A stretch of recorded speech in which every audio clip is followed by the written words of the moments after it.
Tanginan to, inutel. Tangina sa Cavite nga, pahirapan sa tubig. Gagang puta, kaya uhaw ka sa atensyon eh. Tapos ano, bungi daw ako, nangasar pa na itsura. Tangina, ikaw nga, bata ka pa lang, panot ka na. Oh, sipatin yung maigi. Inangat yung sombrero. Yung pangalan na ikaw nga, bata ka pa lang, panot ka na.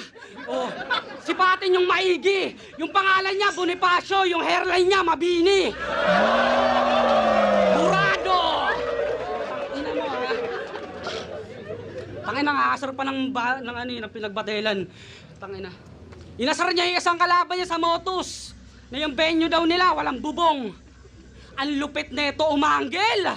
Eh, napanood ko nga yung finals nyo sa BSK ni Casper, yung venue sa jungle. Putangin na mas malala sa kanya. Ang tataas ng damo, tas puro puno. Mas malala, di ba?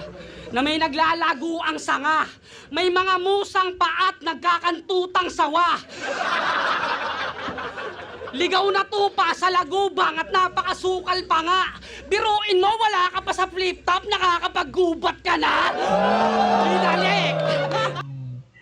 Medyo nawalan lang yung effectiveness nun. Di ko lang kung talagang nasa sulat ni Dave Denver yan ha. Pero nauna kasi si Supremo magsabi nun doon sa round 2 rin ni Supremo.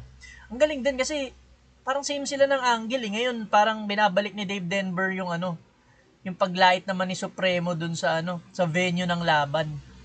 Ganun naman yung inaano rin dito ni Dave Denver. Yung laban naman ni Supremo kay Casper na ginanap lang yata sa gubat o sa talahiban. Hindi ko pa napapanood yung laban na yun ha, pero yun, parang ganun yung pinapamukha ni Dave Denver dito.